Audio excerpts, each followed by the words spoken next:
Salut Stratoniens, salut à tous, j'espère que vous allez bien. On est parti aujourd'hui pour une nouvelle vidéo où on va analyser bien évidemment le BTC qui est venu chercher la zone des 30 000 et ensuite on a corrigé assez violemment. Donc on va voir qu'on avait un signal ici qui était plutôt baissier et qu'on avait une inversion structure qui aurait pu largement être tradée. Et du coup que j'ai raté malheureusement parce que je pense que j'étais un petit peu trop bullish. D'ailleurs je me suis fait aussi liquider mon compte des jeunes. Donc c'était mon compte des jeunes, donc rien de bien compliqué. On ira voir aussi du coup l'Ethereum, on ira voir ici Total 2, Total 3 qui sont à mon avis assez intéressants. On ira voir le SP500 et l'indice dollar bien évidemment. Et on ira faire un tour sur 2-3 petites alts, dont FTM, Elrond. On ira voir aussi le Link, etc.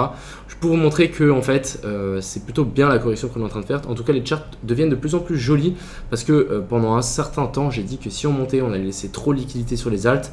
Et bon là on est en train de les récupérer donc c'est plutôt bon signe. On ira faire aussi un petit tour donc sur 2-3 autres trucs comme d'habitude, mais on est tout de suite parti. Crypto, crypto, Donc on est directement parti ici, je vais vous parler donc petit événement de bienvenue sur BitGet. Si vous n'avez pas de compte, vous pouvez gagner 60 $ à l'inscription avec des profits x10, donc n'hésitez pas à vous inscrire, il y a le lien dans la description. Je vous mets aussi le lien de ceci en description, comme ça vous pouvez checker par vous-même les critères, etc. Ensuite, on va quand même parler un petit peu du copy trading. Donc, comme vous savez, le copy trading, ça fait super longtemps que j'en ai pas ouvert un. Tout simplement parce que je ne l'ai pas senti. De plus, je suis à l'étranger, donc j'ai pas envie de prendre à la rigolade mon petit concours et mon petit défi de monter donc de 1000 à 100 000. Je préfère prendre mon temps et le faire quand j'ai envie. Donc, pour les gens qui disent ouais, qui me reprochent de rien faire, écoutez, c'est déjà pas mal que je fasse quelque chose. Donc, juste soit vous laissez votre argent ici, pas de problème. Mais en tout cas, au moment où je reprends par rapport au premier trade que je vais reprendre, je ne sais pas quand, sur le copy trading, je ferai un message sur le groupe Telegram. Comme ça, vous pourrez refaire vos petits réglages pour que on puisse se suivre, que vous puissiez me suivre tout simplement. Ensuite, on va parler un petit peu du coup des fundings et des liquidations. Ouais, c'est juste les fundings qu'on ira checker tout ça, tout simplement. Mais en gros, j'ai remarqué quand même un truc assez intéressant avec ces petits fundings, c'est que dès qu'on passe vraiment dans le rouge, on est sur un potentiel bottom. Vous voyez ici, on a eu une énorme pic rouge. Et bah finalement, ça a largement tenu et on a réussi à repartir vers le haut. Donc en fait, ici, à mon avis, on a piégé énormément de gens qui étaient en short. On peut le voir ici. Et ensuite, on les a complètement rect vers le haut. Même chose ici, hein. On a eu l'énorme baisse, le funding qui est passé dans le rouge violent, et bon en fait on a le bottom qui s'est formé par rapport à ça. Ce qu'on peut aussi voir assez intéressant sur le spot ici en CVD, en gros time frame, on peut voir que là il a fait que descendre, que descendre, que descendre. Et du coup ici on peut voir que le CVD il a quand même repris un petit peu, donc on a quand même de l'argent en spot qui est rentré sur ce marché, donc plutôt pas mal. L'open interest qui fait que c'est latéralisé, donc rien de bien intéressant. Ici on peut le voir ici, hein, l'open interest qui latéralise, donc là on a peut-être un peu petit time frame, mais en gros si ça veut bien charger. Ici aussi on peut voir vraiment du coup, que cet open interest ici est plutôt neutre. On a les fundings dans le rouge mais bon c'est pas énorme, hein. C'est plus ou moins un peu ce qu'on avait là, vous voyez, hein. C'est exactement ce que je vous dis tout à l'heure. Donc là on a des fundings plutôt dans le rouge, donc on a des gens qui short. Après je pense qu'on va continuer à descendre vu ce qu'on est en train de faire ici. Mais voilà, en tout cas c'est ce que j'avais à dire par rapport à ça. Maintenant, on va checker un petit tour donc sur Twitter. J'ai analysé et j'ai enregistré plusieurs petites analyses. Donc déjà ici, on serait peut-être dans une fractale. Donc petite accumulation, plus grande accumulation, la zone de manipulation au nord, la zone de chute où on vient retracer donc la zone ici d'accumulation, on récupère tous les stop loss, etc. On récupère donc cette zone 1, vous voyez on passe bien en dessous, et ensuite après ça on a de nouveau notre phase impulsion, donc là on avait fait plus 50%, pourquoi pas refaire plus 50% à partir de la zone des 23 000 $. Ce qui me semble plutôt assez intéressant, ce serait de revenir chercher les stop loss qu'on a laissé ici, les grandes zones de fair value gap, les stop loss qu'on a laissé là, pour ensuite vouloir de nouveau pousser vers le haut. Je trouvais ça plutôt pas mal. Ensuite ici on a quelqu'un qui nous a dit tout simplement, c'est relativement simple, on a un énorme range, quand on arrive dedans il faut acheter du bitcoin. On est toujours donc sous notre zone pivot, vous voyez que là on s'est fait bien rejeter. Il faut absolument qu'on arrive à passer par-dessus cette zone pivot, exactement le dessin qui nous a fait là. Et simplement, pourquoi pas vendre du bitcoin vers la zone ici des 120 000 $. On a aussi, je trouvais ça assez intéressant, on a un bot qui s'amuse en fait à acheter et vendre avant les gens, donc ça s'appelle des bots de front run, où lui il a écrit mevbot. Mais en gros, dites-vous que cette personne ici, chaque quelques heures, elle récupère 30 Ethereum. C'est énorme. C'est en quelques heures. C'est un bot, il est super puissant.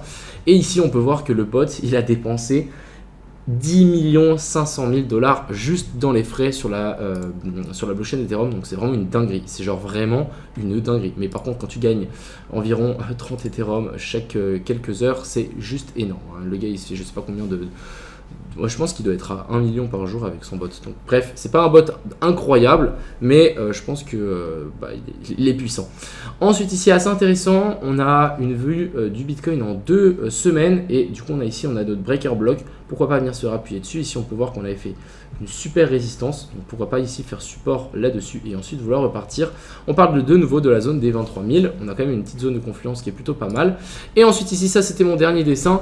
Récupérer les liquidations au sud. Ensuite, on regrimpe et on fait notre manipulation au nord et ensuite on rechute.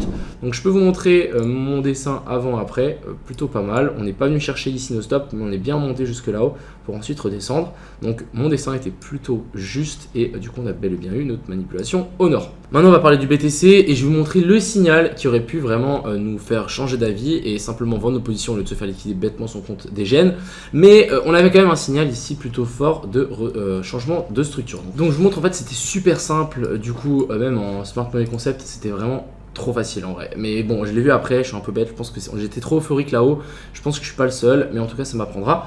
En gros, ici simplement on a un boss, donc breakout de la structure qui était haussière. On a fait une clôture, donc ici on a bien une clôture en 4 heures sous ce plus bas là. Donc une fois qu'on a fait ça, ça nous inverse notre structure qui était haussière et du coup on passe baissier. Ici on avait notre cause, continuation de la structure qui était haussière, pas de problème par rapport à ça. Et là on a un joli changement de caractère. Ensuite, on aurait pu largement trouver ce short là, il était facile à trouver, il fallait simplement prendre notre Fibo, tirer ça et on avait notre zone OTE parfait, donc vraiment c'était la zone des 0,168 à 0,779. Ici boum, on a notre zone OTE, donc là on aurait eu notre short parfait, stop loss ici en haut et du coup TP en théorie sous ces plus bas là. Donc en gros, pour moi la target n'a toujours pas été atteinte de cette baisse et de cette inversion structure. Donc personnellement je pense qu'on va continuer à descendre. De plus ici on peut voir qu'on avait une potentielle petite correction en ABC relativement très très basique, hein. Ici on avait notre A, B et puis C. On vient chercher les stop loss au-dessus de ce plus haut là et ensuite on se pète la gueule. Donc là pour le coup vraiment rien d'anormal. J'ai vu beaucoup de gens sur Twitter et de débutants parler d'ici d'un W, mais pour les gens qui ont vu ça, essayez d'enlever ça de votre tête parce que c'est pas du tout le cas. Vous voyez plutôt ici un petit joli petit bear flag. Vous voyez en plus c'est super clean. Ici on est venu juste taper le haut, on casse vers le bas. Donc là il n'y a aucun doute qu'on continue pas à descendre. Donc je pense que ici c'est une target et la prochaine target aussi qu'on devrait avoir c'est celle-ci. Donc là pour moi ça ferait du sens aussi de revenir chercher cette zone. Et la zone qui me paraît vraiment la meilleure, c'est vraiment la zone des 23 000. Comme j'ai dit tout à l'heure, on avait plusieurs indications qui nous montraient la zone des 23 000, mais on a ici donc cette potentielle zone ici de Fibonacci. Donc on a une énorme zone OTE, donc ça c'est dans notre zone. Si jamais on y revient, là ça peut être super intéressant de potentiellement recharger. Sur du BTC on a vraiment donc une zone de fair value gap plus une zone d'order block et la zone d'OTE de tout ce retracement. Je rappelle que si vraiment on veut inverser tout ce mouvement là, il faudra faire une clôture en dessous de ça et faire un truc du style hop on redescend là, on regrimpe et ensuite là par contre ça sera la cave et là à mon avis on viendra péter ce plus bas là. On n'en est pas du tout là, il faut juste absolument défendre ce plus bas qui en plus était un super plus bas parce qu'on a vraiment manipulé un maximum de gens et comme on a vu la dernière fois quand on est arrivé là il y a eu énormément de gens qui ont shorté, donc on les arrête. Pour moi il n'y a pas beaucoup de liquidité à venir chercher donc en dessous, donc pour moi ça ferait vraiment du sens de revenir s'appuyer là-dedans et repartir et nous faire une jolie structure aussi, hein. On fait un plus haut, un plus bas, donc là on fait de nouveau un plus haut. On fait un plus haut que ce dernier plus bas. Et là, même chose, hein, on fait un plus bas, plus haut que celui-là. Donc il faut absolument que ici on arrive à maintenir. Et on parle vraiment de la zone des 24 000 à 22 000. Et au milieu, on a la zone des 23 000 qui me semble plutôt parfaite. Donc voilà un petit peu pour le BTC. Mais ici, cette inversion structure ici était trop obvious. Et je ne l'ai pas vu. Donc je ne sais pas qu'est-ce qui m'a pris, mais c'est dommage. Là, on aurait pu clairement avoir un super short. Et on aurait pu éviter de se faire liquider son compte. Donc ouais, c'est un peu ce qui m'est arrivé, ça m'apprendra. Du côté de l'Ethereum, par contre, on n'a pas du tout la même structure. Ici, beaucoup plus compliqué à vouloir voir ici une inversion structure, vu qu'en fait, on n'a pas eu d'inversion structure. Et ici, on peut bien le voir hein, sur cet Ethereum, on a ici des liquidités et ici, on a encore une fois des liquidités. Donc là, relativement simple de nouveau, je ne vais pas me prendre la tête. On va simplement tirer un Fibo par rapport à ce sommet là et à ce plus bas là. Si vous galérez à trouver un peu ces zones, n'hésitez pas à checker sur le RSI et vous prenez vraiment les zones extrêmes. Donc ici vous voyez on a vraiment un nouveau plus bas, donc là vous savez que vous avez un point de votre Fibo et ici même chose sur ce sommet là. Donc là j'ai vraiment pris le plus haut pour être le plus précis, mais en gros ici on voit bien qu'on a ce sommet là et ce plus bas là à récupérer pour notre Fibonacci. Et du coup, ça nous ramène vers la zone ici des 1665 à 1540, qui peut être super intéressant pour potentiellement racheter de l'Ethereum. Mais pour le moment, rien d'autre à dire, il faut simplement patienter tranquillement. Sur l'indice du dollar, toujours rien d'intéressant, il faut absolument qu'on arrive à faire une clôture, donc soit ici en dessous, soit au-dessus. Et là, on le voit bien, personnellement, c'est bien sur une structure baissière. On fait toujours des sommets toujours plus bas et on fait des plus bas toujours plus bas. Donc là, pour le moment, c'est baissier. Pour avoir une inversion de structure, ce qu'il nous faut, c'est une clôture au-dessus d'un de ces sommets-là. Donc, il va patienter, mais pour le moment, moi, je pense qu'on va juste tout casser vers le bas. On suit la tendance qui est du coup baissière ici. Ensuite, du côté du SP500, on est en train un petit peu de se faire rejeter sur la zone ici. Bon, ça peut être une petite consolidation des familles. Il y a eu le week-end qui est passé, donc pour le moment, pas grand-chose à dire. Il faudra voir cette semaine comment ça va se goupiller. Mais encore une fois, il faut absolument qu'on fasse une clôture au-dessus de ce sommet-là. Je parle de la zone des 4200 points et ensuite, on avisera. On va checker un peu 2-3 alts pour voir un petit peu le sentiment. Je ne sais pas si vous vous souvenez, mais j'avais dit beaucoup de fois que...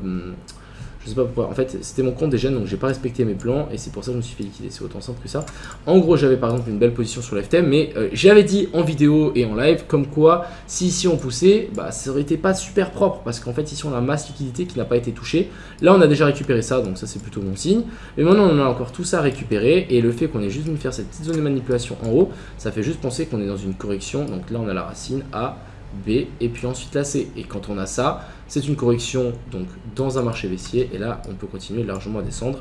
Et pour moi, ce plus bas là, donc celui-là qu'on est venu faire là et ceux-là, pour moi ici, ils ne sont pas safe. Donc là on a une poche de liquidité aussi. Pour moi ça ferait du sens de revenir s'appuyer un petit peu en dessous et repartir. Donc faire ce genre de mouvement mais en dessous de ces plus bas là.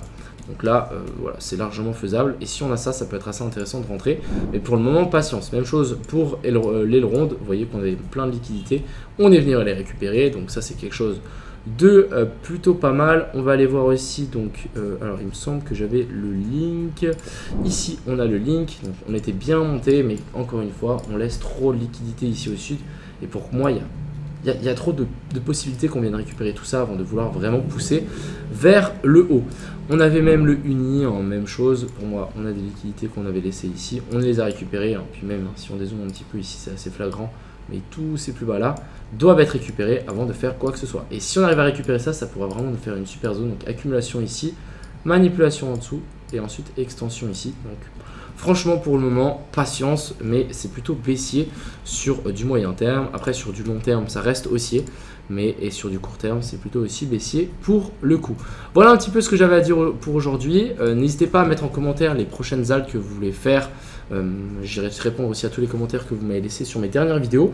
Mais clairement, n'attendez-vous pas à un rebond direct. Je pense qu'on peut largement descendre encore un petit peu plus bas. Et vraiment, pour moi, ça c'est une petite consolidation pour continuer cette potentielle baisse. Et ici, on avait une jolie inversion structure. Donc GG à ceux qui l'ont pris. Je pense qu'en regardant mes vidéos, vous aurez pu largement trouver donc cette inversion structure qui était super clean. Après ici une accumulation, manipulation au nord et ensuite extension. Donc c'est plutôt propre. Sur le coup, je vous laisse. Je vous souhaite à tous une excellente semaine, un bon lundi. Et puis on va simplement patienter. Mais je pense qu'un retour dans ces zones-là me semble plutôt propre. Sur ce, c'était Crypto Million. Ciao.